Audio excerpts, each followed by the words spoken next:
The 1936 to 39 revolution in Palestine was arguably the most significant, or the first most significant confrontation with colonialism in the Arab world, certainly. And Ghassan Kanafani produced this pamphlet in 1972, which really analyzed what was at stake in that confrontation, first with the British occupation. And Ghassan really analyzed that in class terms, in using a kind of a Marxist framework. We know in history that this is quite typical. Great intellectuals, philosophers get reinvented, marginalized, rediscovered. Antonio Gramsci is a good example. But in the case of Kanafani, why did we decide, or whomever decided, to remove certain aspects, especially his political thoughts and writings and strong ideological foundation, and focus on other elements, the fictional writing? I agree with what you say about Gramsci, and perhaps you could apply that to other historic figures. There's the reduction, for example, of Che Guevara as a cigar-smoking icon and something on a T-shirt, and people forget that he was also a great writer and analyst in Marxist terms as well. Of course, the PFLP is still a member of the PLO, but during that period, this kind of alliance and the argument of national unity he really kind of argued for there to be a principled basis for that unity. It wasn't just unity for the sake of unity, it was unity for the sake of victory, I would say.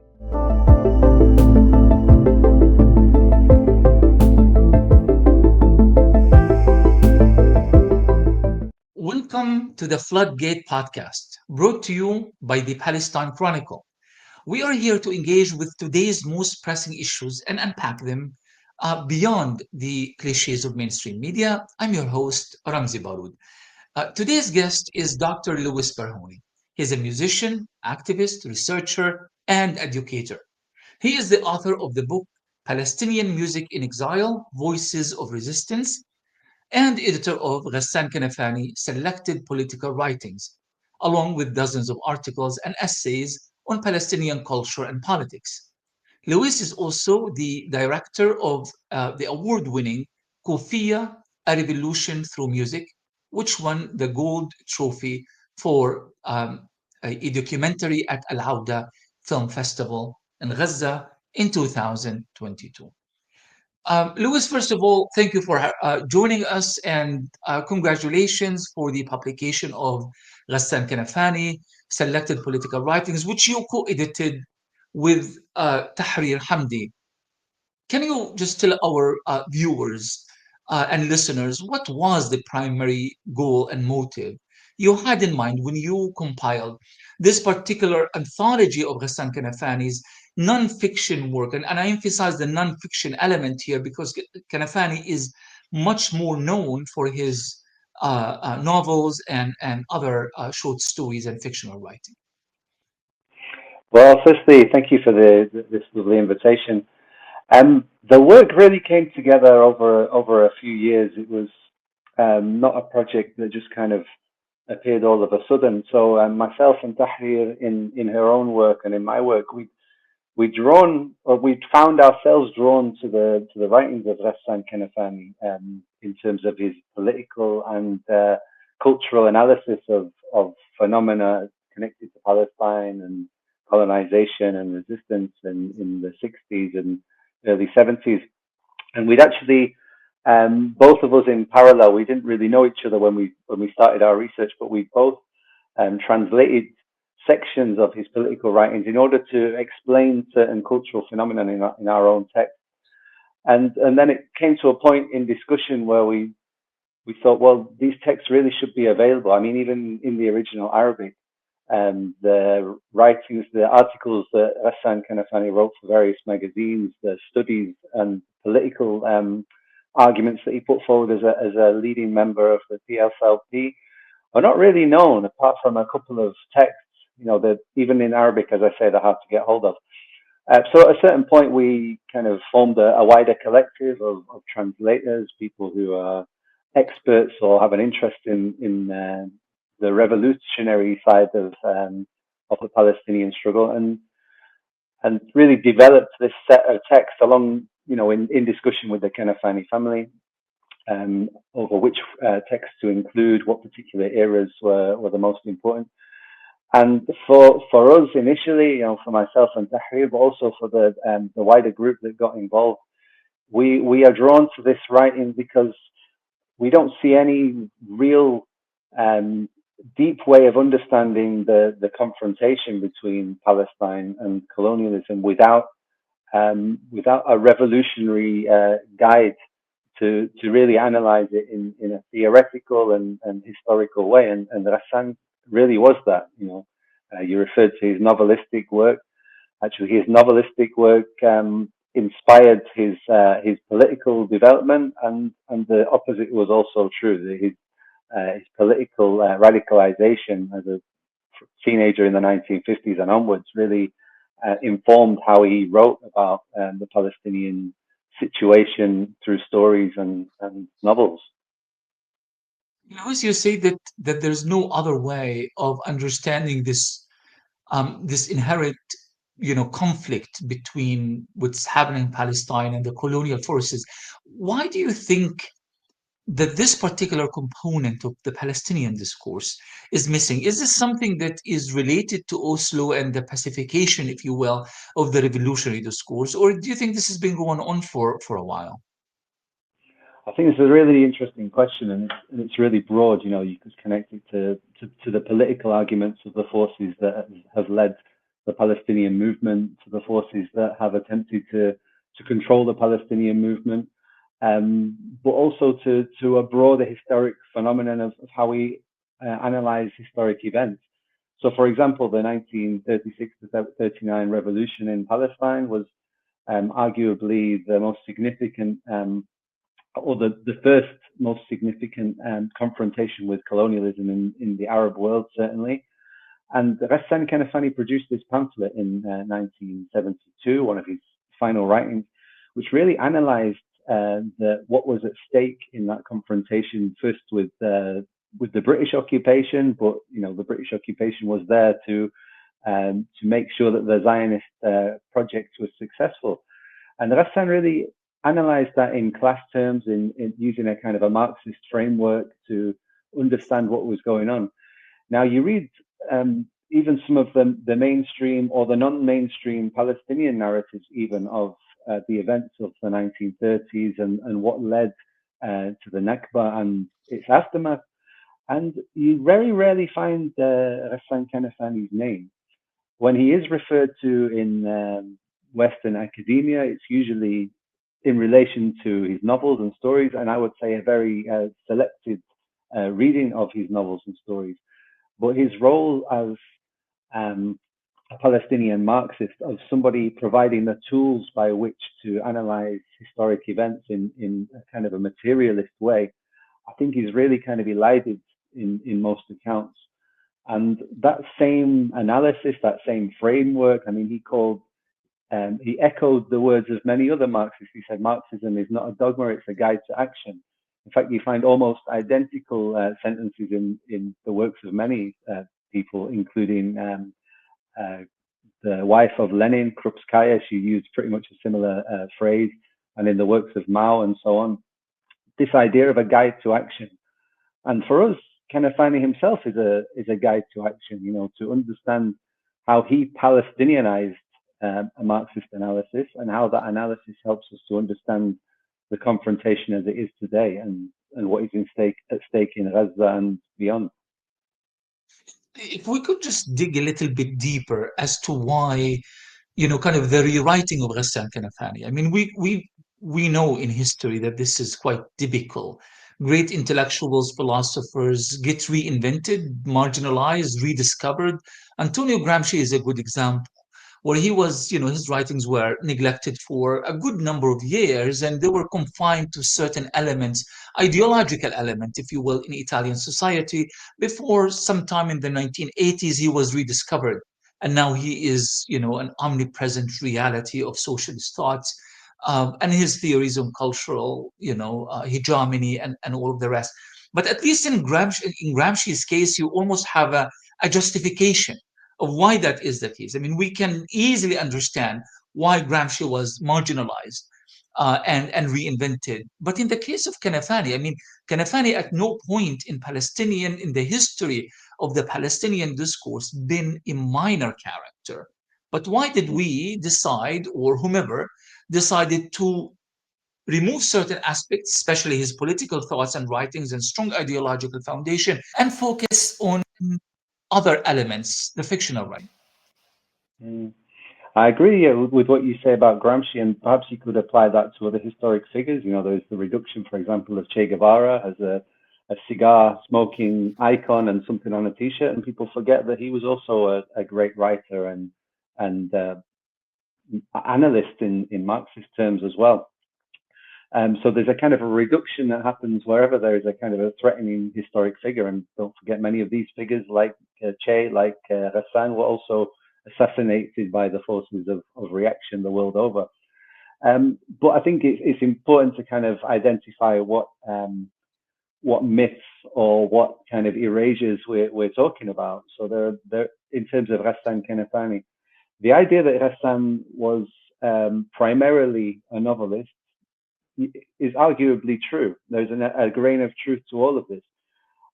But the fact that his political works or his writings for the PFLP, for instance, are not referred to at all in, well, how many decades? More than 5 decades since his assassination, in academic analysis or broader mainstream analyses of the situation, I think really makes you step back and wonder why, like you say. So, for example, we hear in the words of certain academics and writers that Ghassan Kanafani was opposed to the armed struggle, which is false. We hear that he was a nationalist and he was opposed to Marxism. And then we hear that he was opposed to nationalism and he was a kind of a Marxist that rejected national struggle from certain quarters. We hear that he was a rebel against the PFLP and the organization that he helped to lead, which again is baseless. And all of these other kind of mini myths, I think, that spring from this.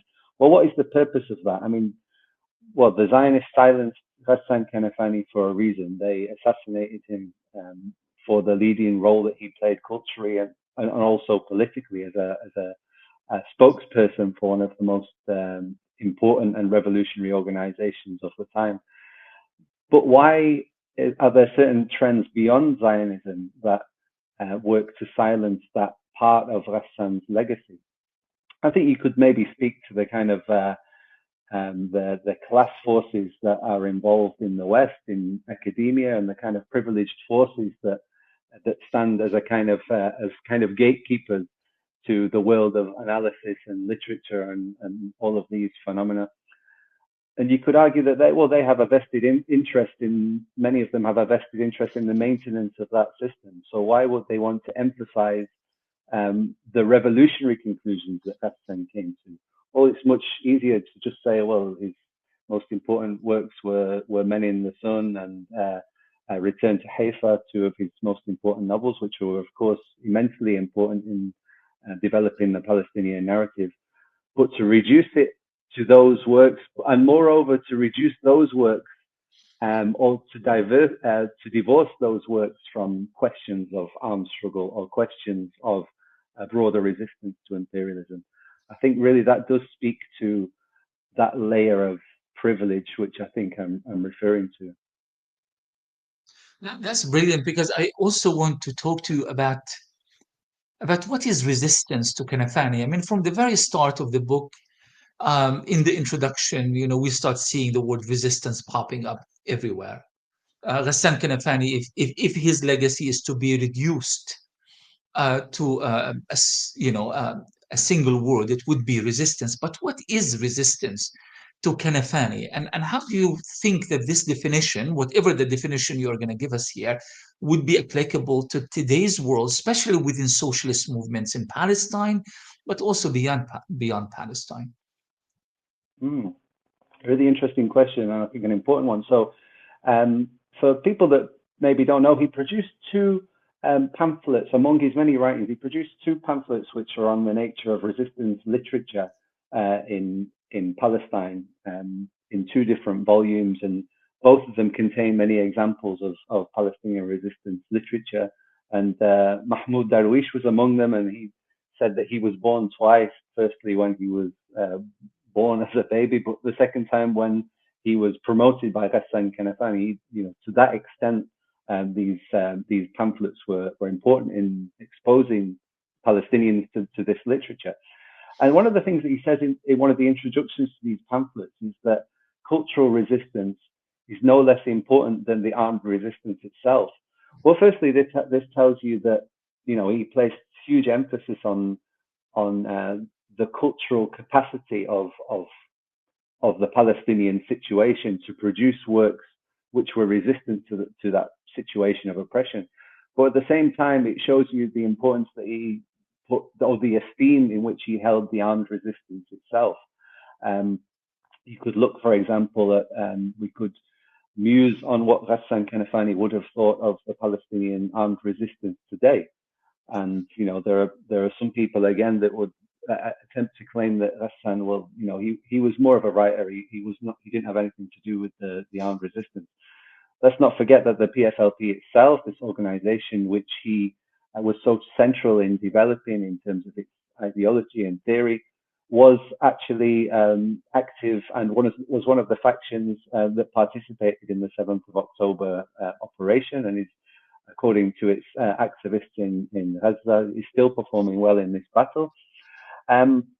So there is one of these myths propagated about Ghassan that he was somehow reluctant to support armed resistance, or that his position was somehow different to the PFLP position, which is maintained to this day. In reality, there's no truth behind this assertion. So he refers in the early 1970s, for example, particularly to Gaza, and Gaza, it should be said, forms a kind of a mini index in Ghassan's work. He referred to what he called the value of the violent resistance raging in the Gaza Strip. So this is in the early 1970s. In 1969, he produced a PFLP poster with the slogan, "The path of armed struggle is the path to a liberated Palestine." Could it be any clearer? Also, I think just remaining with Gaza, so he, in November 1966, he visited Gaza. I think it's the only recorded moment in which he did go to the Gaza Strip. He wrote a letter to Rada Saman, who he had a particular relationship with. He said that he felt embarrassed and unworthy about finding out how well known he was in Gaza. So he went there and people knew who he was. He was a Palestinian literary figure. And he said something I just want to quote. He said, "I feel more than ever that the whole value of my words is an impudent and trivial compensation for the absence of weapons, paling before the insurgence of real men who die every day for a cause I respect." So let's not forget, at this period, so to the end of the 60s, and particularly after the Arab defeat in June 1967, the guerrilla resistance among Palestinians who are displaced was particularly sharp in Gaza in confronting Israel. And this was covered in the pages of Al-Hadath, the PFL newspaper, which Ghassan edited until his assassination in 1972. So he placed immense emphasis on armed resistance and on Gaza in particular, I would say. And it's interesting, because just linking this issue with the previous subject about the rewriting of historians based on various social, political, and cultural contexts, that I've never suspected that anyone could have kind of disassociated Kanafani from armed resistance, because I grew up in Gaza in a refugee camp, and all I recall, aside from the fact that we were all big fans of Ghassan Kanafani, is that his pictures, were always on the walls of the refugee camp. Mine is Nusayrat refugee camp in central Gaza, and with always a Kalashnikov or some other symbolism that refers to armed struggle. But it seems that others kind of rewrite people based on their own convenience and priorities. But I want to know more about the ideological evolution of Ghassan Kanafani. I mean, sometimes when you have an author who writes, who dies at a young age. How old was Kanafani when he died? 36 or? He's 36, I believe. Right. So he had, if he was not assassinated, was not murdered by Israel, in July 72, he would have, still had a lot of evil, ideological perhaps, but also definitely intellectual evolution and growth. And, a space of growth that would have lasted for years, if not decades. And that process was disrupted. But if you could, and I just don't want to put you on the spot here, but there are two things I'd like you to look at. Number one is, what was the ideological evolution of Kanafani up to that point? Arab nationalism and that sort of thing, all the way to where did he die ideologically? And in your view, based on his writing and evolution, intellectual growth and evolution, where do you think he would have been shall he had lived to be significantly older? Mm. Just to kind of answer that question in reverse, I think you're absolutely correct to kind of muse about what would have happened if the Zionists had not been successful in assassinating him in summer of 1972. And this is something that Wissam Rafidi, who's a former political prisoner, he wrote one of the introductions in the book, and he says that if Ghassan would have lived, he would have led the PFLP ideologically in the decades to come, and he would have been part of confronting the various things that were thrown at the Palestinian people, including Oslo and the peace accords, etc. Um, and we had a little bit of a debate among the contributors when we were putting together the final chapter, which is a kind of a reflection on the early works of Ghassan Kanafani. The initial title of it was The Young Ghassan Kanafani. I was reminded by another contributor, Amira Silmi, that Ghassan was still the young Kanafani when he was assassinated. He was still That's right. developing, he was still in this kind of intense process of learning, of analyzing, and of organization as well. Um, but to go to the beginning, so in interviews, he said that the beginning of his political career, he used those terms, was in 1952 when, at the age of 14 or 15 years old, he met George Habash and Hakim, who later became the figurehead of the PFLP at that time, was a leader of the Arab nationalist movement. And he describes immediately joining the Arab nationalist movement. He was working at a printing press at the time and in Damascus alongside his schooling. And there's a sense that there was this kind of real, it was coming towards, they were heading towards the end of the decade after the Nakba, and Palestinians were impoverished in Damascus and other places of exile, and there was a really kind of a political atmosphere. Now, the the catalyst for this kind of radical atmosphere was, of course, the rise of Jamal Abdel Nasser in Egypt and the officers' revolution. And during this period, Ghassan, in the 1950s, still a teenager, sketched out political ideas in notebooks, which were published, by the way, by his brother Adnan decades after his assassination. And there is a little bit of controversy within the family about whether that should have been published. But anyway, this book is called Ma'arij al-Ibda', which means something like the rise of ingenuity. And we refer to these works in the final chapter of the book, which I mentioned, which also, by the way, includes analysis from Ramzy and Romana. It was very clear from these early writings, which were very much, they were notebooks, they were kind of the sketchings of a young man getting into politics. He definitely saw himself as a socialist. But as we explain in the introduction to the book, the parameters, what this concept of socialism meant changed radically over the years. So during this early period, like many young Arabs and Palestinians at the time, including those in the Arab nationalist movement, Ghassan saw his socialism as shaped by or strongly influenced by Nasser in Egypt, whom they viewed as the vanguard of regional change. They saw, for example, the United Arab Republic when Egypt united with Syria positively, and Ghassan referred to what he called socialist construction in the UAR at this period in his notebooks. During this period, also, Palestinian socialists like Ghassan were critical of the Soviet Union, based partly, I think, on the contradictions within what you might call the official communist parties of Syria and Lebanon and the region. Um, and also because of the position that these parties, well, they were entirely compromised after 1948. Um, Later, of course, Ghassan and the PFLP saw the value of the Soviet Union and the Socialist Bloc, and I'd say the PFLP, more than any organization, successfully navigated the split between the Soviet Union and China, and received support from both, and saw the value of both.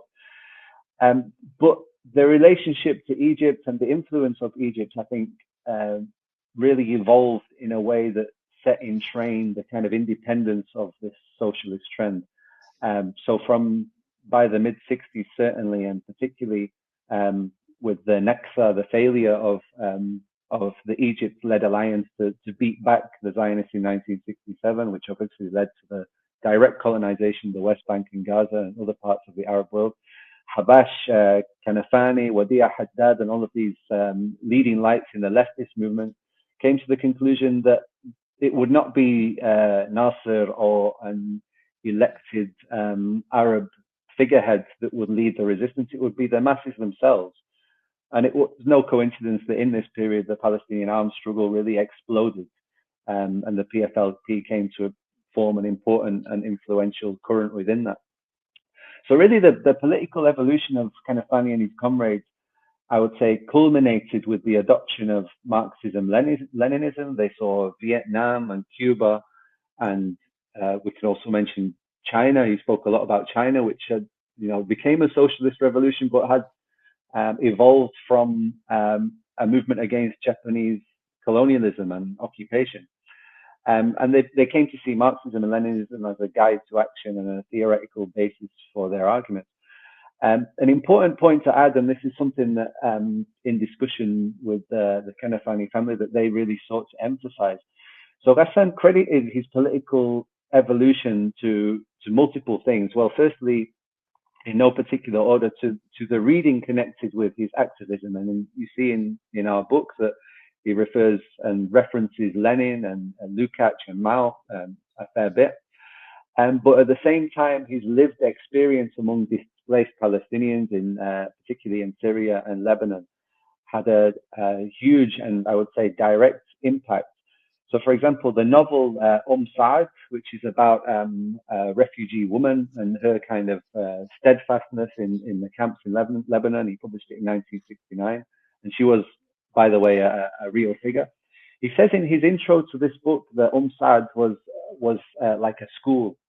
He refers to it as a madrasa, as a school. Like, although he was reading his political text, his other lessons were coming directly from the refugees, from themselves, and the conditions of life and the conditions of suffering that they endured. And people like Saad, who was this refugee woman, this steadfast woman who, endured the most terrible hardships in the camps, but maintained this idea that, well, we support the struggle, and encouraged her son to be part of the resistance. So he was really influenced by both, by the theoretical readings and the Marxism and the activism, but by what he saw on a daily basis in the camps.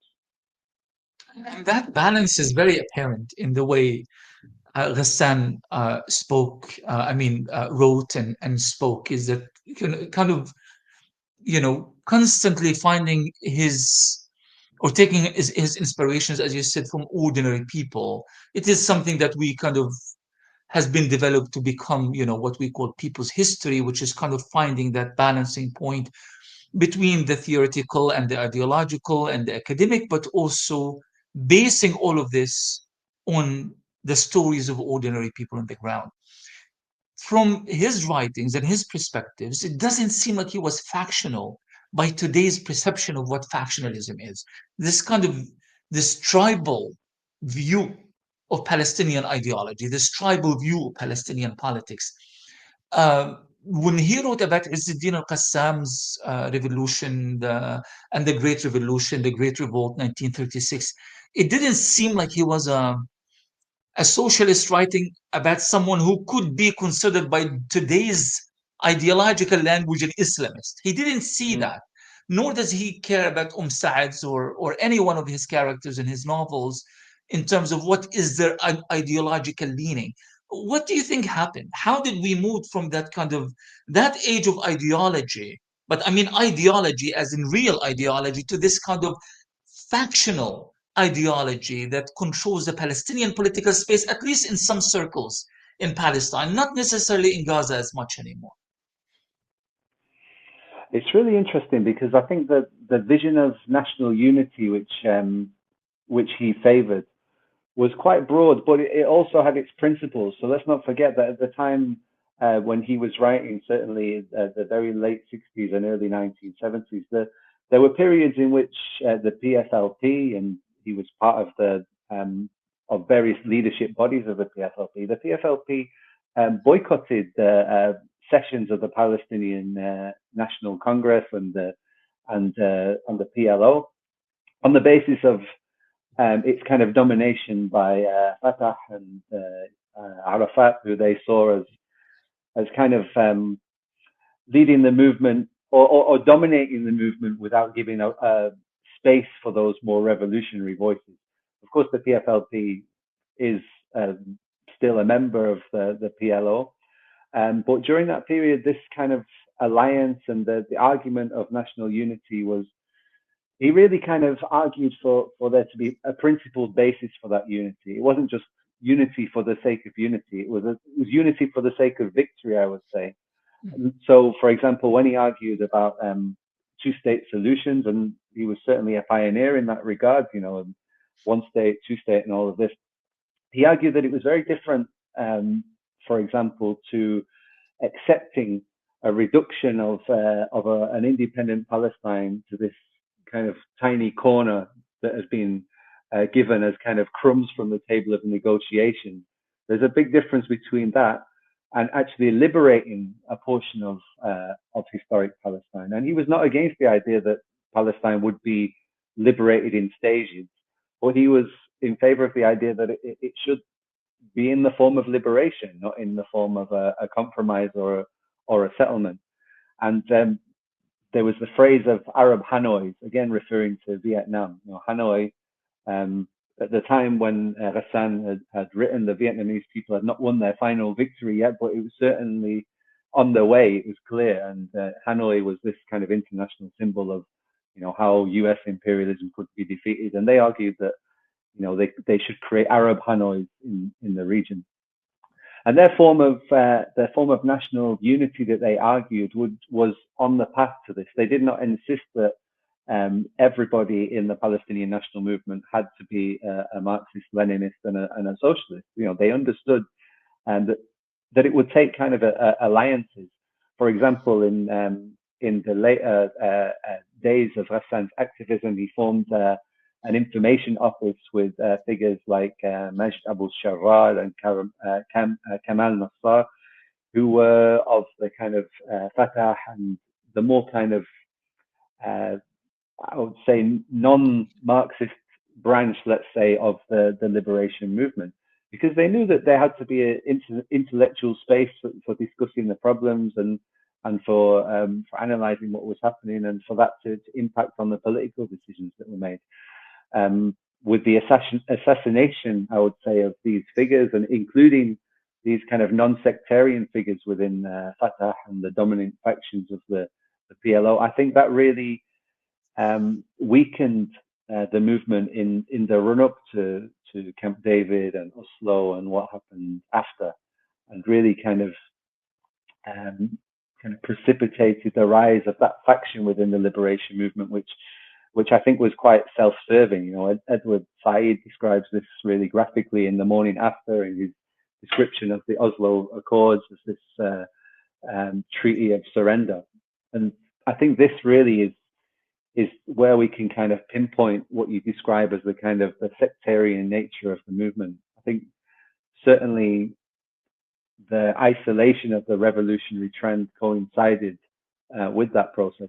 But then again, we have to refer to the wider context. In the same period that we saw the rise of the negotiations and Madrid and Oslo, this was also the period when the Soviet Union fell, the socialist bloc, which had given support, albeit limited support, to the Palestinian liberation movement, that support was gone, and the kind of camp of opposition or the camp of resistance internationally was isolated. We may say that since Al-Aqsa floods and since the rise of certain trends in the West Bank, like the Lion's Den and so forth, you could say that the forces of resistance have reorganized. And I think it's an example of the kind of principled national unity that people like Ghassan argued for. That you see the unity of the fields. You see this unity in Gaza of the resistance factions confronting the genocide. You I see. want to talk about this particular issue about the reorganization, Lewis. I think it's really quite important that we kind of pause here for a minute. After Oslo, you had the PFLP was not the same organization that it used to be in terms of its influence and outreach and its ability to penetrate various popular spaces in Palestine, particularly universities, unions, that sort of thing. You had Abu Ali Mustafa, one of the strongest voices of the PFLP. Maybe, I don't know what was the dialectics exactly. Maybe you can explain that to us. Kind of going back to Ramallah and hoping, to kind of continue the work of the organization and the movement from within this kind of new reality that was imposed on the Palestinian people. But then we ended up going, the path of what many Palestinian intellectuals talk about, the NGOization of Palestinian society, including the PFLP as well, in various forms in the West Bank. But now you look at Gaza and you see the PFLP, carrying arms and defending Nusayrat and Baraj and Maghazi and the Central Strip. And there are not one or two, there is a substantial number of fighters, representing, what is known in Palestine now, maybe thanks to the martyr Basil al-Araj, the al-Muthaqqaf al-Mushtabik, the engaged intellectual. You kind of have a return to that dynamics.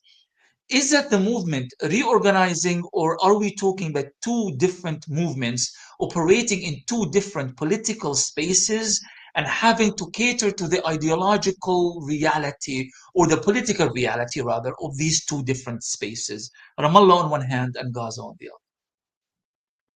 Yeah, I think it's an important thing to think about. I mean, we should think beyond also historic Palestine, look at the Lebanese situation. So in the attacks on Lebanon last year, several leading PFLP activists, including the figure that was leading the armed resistance of the PFLP in Lebanon, was assassinated in Kola, in the region of Beirut. And immediately their pictures, by the way, were all over the walls of the camps in Nahr al-Balad and Barid and Badawi, in different camps in Lebanon. So it gives you a sense that the fact that the PFLP and other leftist organizations were involved in this resistance to defend Lebanon from attack, but also the sense that Israel and the Zionists really knew the value of such organizers. That's why they attacked them. It was of course, not a random attack. And I think you're describing a situation where you might call it a kind of a renaissance or a resurgence of armed resistance. And does that mean that the PFLP has regained some of its popularity among the most oppressed? Possibly. I know that their offices in Gaza and their infrastructure has, faced a hit, as has everybody else's in Gaza. But at the same time, people are desperate in Gaza. People are looking for solutions, and it's no coincidence that at the same time that the Zionists are unable to defeat the armed resistance in Gaza, that these organizations are at the same time recruiting new activists and are able to rebuild themselves in the face of that horrific oppression. And the PFLP is among them. But at the same time, in the broader context, the situation in Lebanon is a little unstable. We saw what has happened in Syria, and the new regime in Syria since December has attacked Palestinian factions, including the PFLP. So the broader kind of situation in which they operate is a little more cloudy and it feels at the moment it's unclear what is the direction of travel. certainly we know that the Zionist state is not victorious in Gaza, and the resistance is the main reason for that, and of course the international movement. But of course there are contradictions within that. We look at the West Bank, and again, the Zionist state, went beyond Jenin and Hebron and these well-known cases of repression, and invaded Ramallah recently. And the Palestinian Authority, of course, almost put out the red carpet. They've been part of this repression. What is the role of the PFLP and the left within that? I think that's a big question. Certainly in places like Bethlehem, the PFLP and the left and the kind of progressive bloc, which they are part of in the student movement, have been really successful in recent years in recruiting people. And there is, of course, been a massive wave of repression, which means that many leading members of the PFLP across the West Bank have been arrested and interned over the period that we've just seen, including, by the way, the wife of the General Secretary of the PFLP, Abla Saadat, the wife of Ahmed Saadat, the leader of the PFLP. So there is this massive wave of oppression, which I think comes on the heels of this reorganization. Is that an attempt to kind of stamp down the potential for those resistance organizations in the West Bank to make common cause with Gaza on a bigger scale, possibly? And what is the future of the left? I mean, that's a big question, isn't it? It is. It is indeed. And I do want to talk about the media. I mean, after all, the Palestine Chronicle is an independent media organization. And we kind of champion this line of thinking that believes that change, it's not going to happen through mainstream media. Whatever time and money and energy and resources we invest in lobbying and changing and and pleading and begging is not going to translate to anything substantial, because by its nature, mainstream corporate media represents the interest with the interest of those who have the money and the political clout, and they are not going to put everything aside and go and champion the cause of Gaza. Therefore, there is no alternative but independent media. Ghassan had a particularly interesting relationship with the media. He spoke to the media. There are various interviews that are still as fiery and as really empowering to listen to today as they were back then. How did he believe that Palestinians should convey their story to the rest of the world? I mean, he wasn't an isolationist, but at the same time, he was fearlessly independent as well. How would you characterize his relationship with the media and his view of the Palestinian narrative? I think the answer is in the practical steps that Ghassan Kanafani took to be involved in the media. I think from the very start of what he terms his political career, he was organizing around the printing press in Damascus. Even before he became a writer himself, he was drawn to this body, this machinery of the resistance movement, or this burgeoning movement that was developing at the time. And of course, he's most well known for being the editor of Al-Hadaf, the PFLP newspaper, from 1969 to 1972. And Al-Hadaf is still going today, and always bears his name and his image on the first couple of pages. But earlier than that, actually, he was involved in writing also. So there was a supplement called Palestine, which just means Palestine, which was produced in the early to the mid 1960s. This was the supplement to Al-Muharrir, the Liberator newspaper, which was kind of a pan-Arab newspaper and an organ of the Arab national movement. But Palestine, this journal was really radical, and I think really kind of pointed to the vision that Ghassan had of what the role of the media should be. So it contained poetry, it contained caricatures, but it also contained analyses and narratives of guerrilla resistance. So there was a series in, I think, 1964 to 1965. There was a series of articles which looked at different examples. It looked to the Vietnamese example and the element of surprise. It looked to Che Guevara's manual of guerrilla warfare. It looked to examples of China. So as well as presenting what they were developing as forms of resistance culture in terms of the literary artifacts or the artistic representations of this growing movement, they were also serious in the belief that there was a big struggle coming in terms of a revolutionary confrontation with the occupation and with those who stood behind the occupation, the imperialists. And it was in the pages of Palestine that I think Ghassan Kanafani and others really developed this view.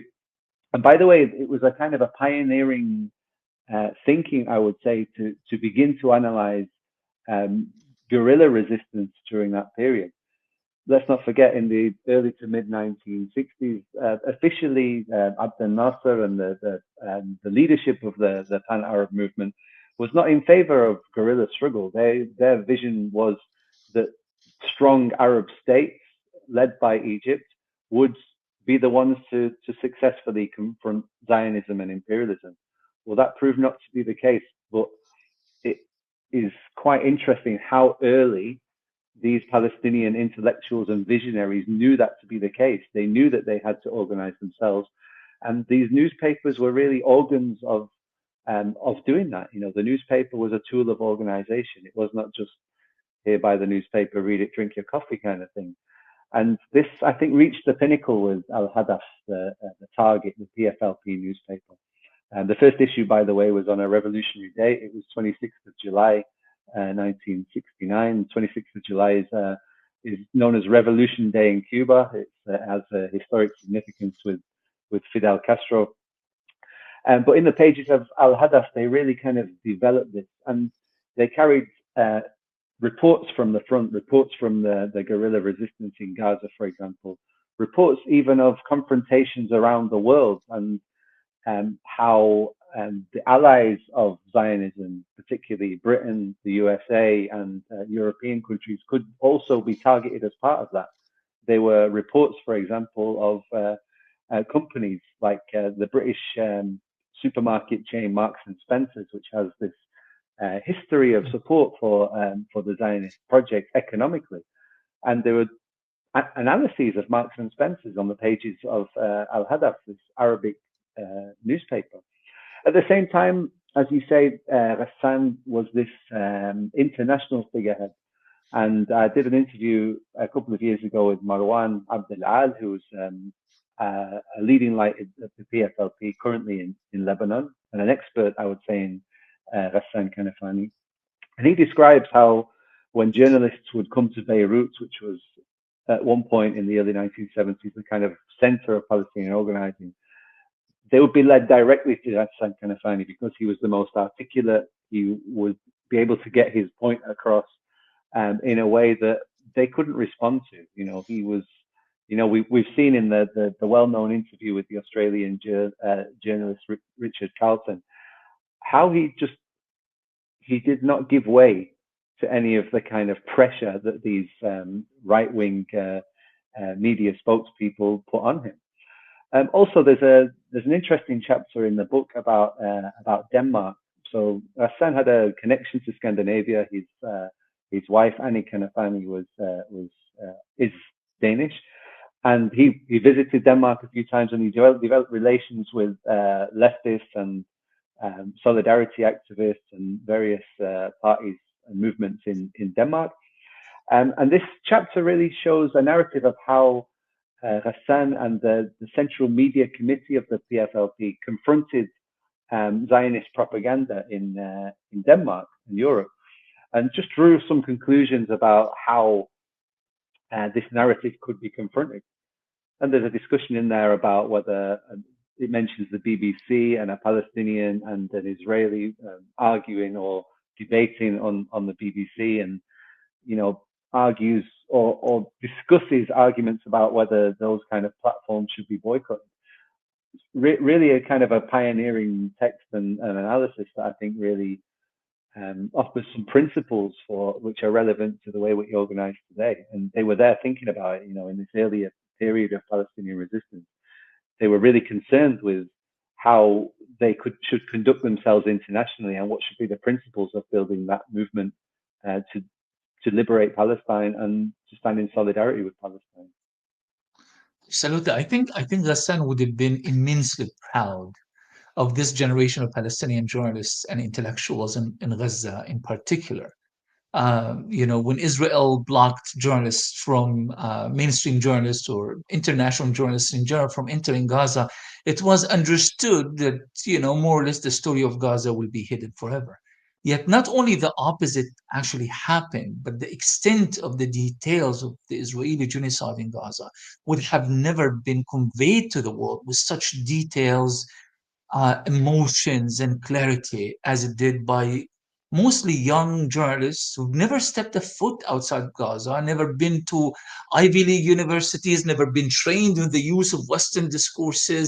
I think that would have, I personally think it's one of the greatest triumph of Palestinian media, what's happening today. And I think Ghassan Kanafani played a big role in kind of empowering and emboldening the Palestinian voice and that generation of journalists. I know personally, I grew up on the writings of Ghassan Kanafani and his generation. Thank you very much for joining us, Luis, and for this incredible service that you and your colleagues have done by introducing this book and reintroducing the writings of Ghassan to the world. How can our viewers and listeners obtain the book? And if you could tell us, however briefly, what is your next project? And I'm not sure, but I'm sure that a lot of people already know that you are an accomplished musician as well. So just let us know a little bit about what is next for you. Firstly, thank you again, Ramzy, for this great platform. And I have to say, for people who don't know, the Palestine Chronicle is one of the organs which is featured to some extent in the text. The fact that we have our comrade editors involved, along with other, I would say, principled contributors. So we have the editor of Arab Studies Quarterly. We have people from who write regularly about the prisoners for Samadoun. We have people who are connected to the PFLP who are also intellectuals and writers.